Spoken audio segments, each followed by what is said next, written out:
주님과 함께하는 교회에서 보내드리는 이른 아침 햇살 받기 프로그램입니다. 이 시간을 통해 하나님의 말씀에 나를 비춰보며 나 자신을 성찰하는 시간이 되시길 바랍니다.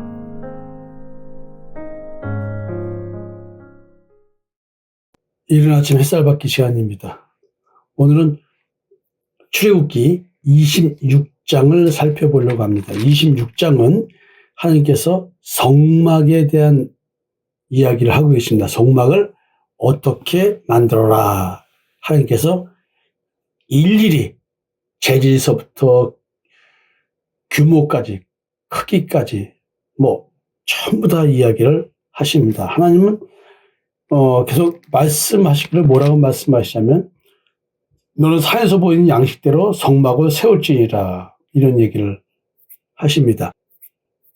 성막이란 하나님의 임재를 의미합니다. 하나님께서 함께 하시는 집이죠. 처소죠. 백성들과 함께 하시기 위해서 성막을 지라고 한 것입니다. 내가 그들 중에 거할 성소를 그들이 나를 위하여 짓되, 이렇게 말합니다. 하나님이 거할 성소를 이제 하나님의 백성들이 만들어야 됩니다. 하나님께서 인간과 함께 할 수 있는 방식, 하나님의 집을 백성 가운데 두는 겁니다. 지금 광야에 텐트를 치고 숙박하면서 이동하고 있는 이스라엘 백성들, 하나님이 함께하고 있습니다. 이 하나님의 함께하심, 임마누엘, 이것은 눈으로 보는 것으로는 이렇게 하나님도 천막을 치고 백성들과 함께 있는 것인데, 이것은 뭐냐면 나 개인에게는 하나님이 어떤 형태의 임마누엘을 하실 것인가, 이런 것을 보여주고 계시는 것입니다. 그거를 지금 성막이라는 걸로 표현을 하면서 이제 그 의미를, 하나님과의 관계성의 의미를 설명해 주시려고 하는 것입니다. 그 다음에 이 성막은 성전 뜰과 성막의 뜰과 그 다음에 천막 안에는, 성막 안에는 성소와 지성소로 구분이 되죠.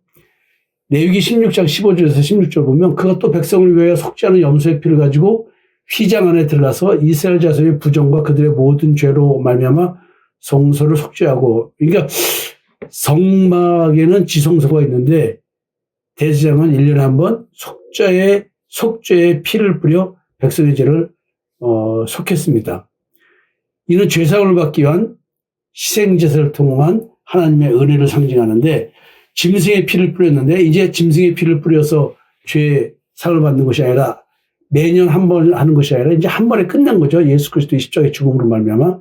지금 사실은 이제 그 성막은 하나님이 임재하신다, 속죄와 예배의 장소다, 이런 의미를 갖고 있습니다. 신약에서는 사실은 그 성막의 진정한 의미는 예수 그리스도를 의미합니다. 말씀이 육신이 되어 우리 가운데 거하시며, 이게 지금 이 장막을 말하죠. 성막. 요한복음 1장 14절 말씀이죠. 여기서 거하시며라는 말의 의미는 헬라어의 의미가 뭐냐? 성막을 치다라는 의미입니다. 즉 예수님은 하나님의 임재가 육신으로 이 땅에 오신 성막 그 자체란 말씀이십니다. 예수님이 십자가에 죽으셨을 때 어떤 일이 벌어졌나요? 마태복음 27장 50에서 51절에 예수께서 다시 크게 소리 지르시고 영원히 떠나시니라. 이에 성소 휘장이 위로부터 아래까지 찢어져 둘이 되고, 휘장이 누굴 말하냐면 예수 그리스도를 말합니다.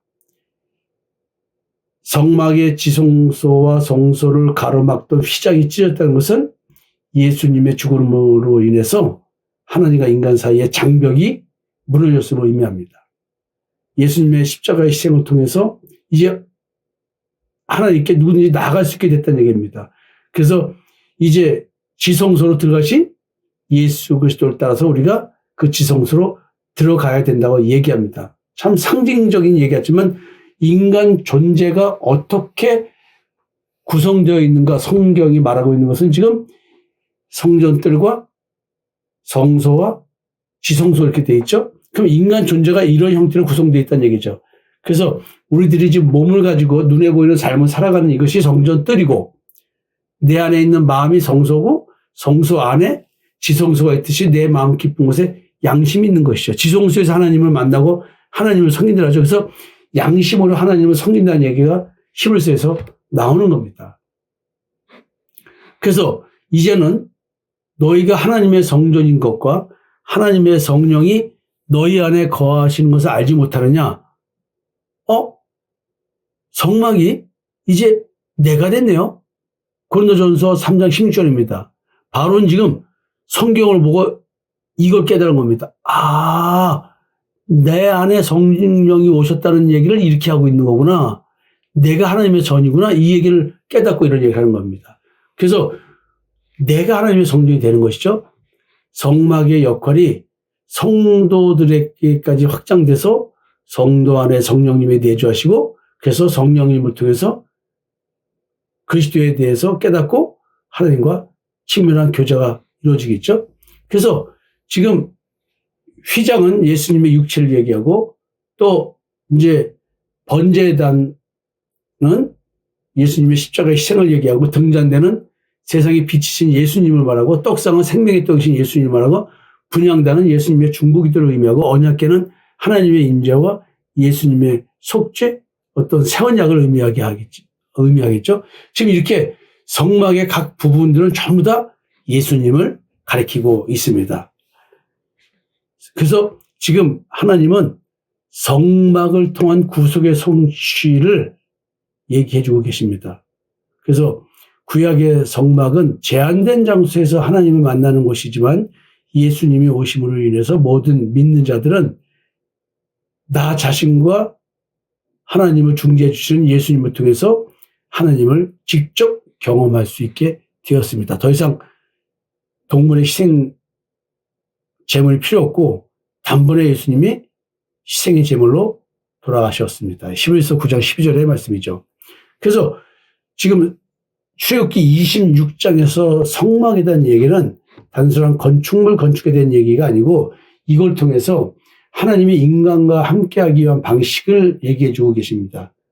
그래서 하나님의 임재하신 것처럼 하나님은 예수님 안에 생명으로 존재하시기 때문에 예수님이 내 안에 나타나셔서 하나님이 나와 함께 하시는 것을 보여주시는 것입니다.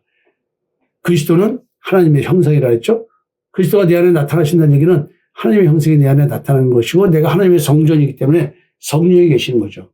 그래서 요한계시록 21장과 22장을 여러분들에게 말씀을 드렸는데 여러분들이 존재의 변화가 있는 신앙 이것은 바로 뭐냐면 이런 의미입니다. 성막은 지금 존재의 변화가 있는 신앙에 대한 얘기를 하고 있는 것입니다. 성막은 구원의 계획을 상징하며 예수 그리스도 안에서 완성된 그 자체를 보여주고 있는 것입니다.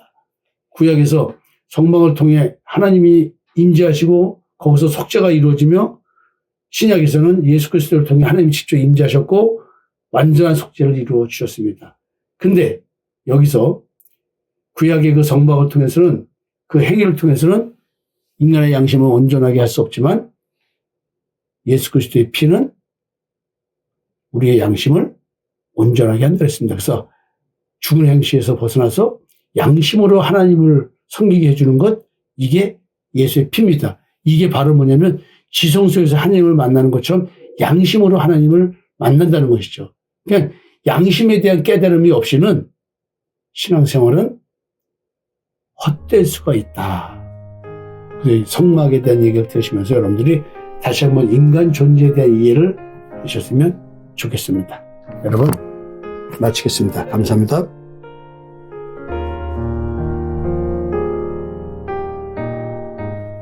지금까지 이른 아침 햇살 받기 프로그램이었습니다. 오늘 하루도 믿음 안에서의 삶을 누리시는 여러분이 되시기를 기도합니다.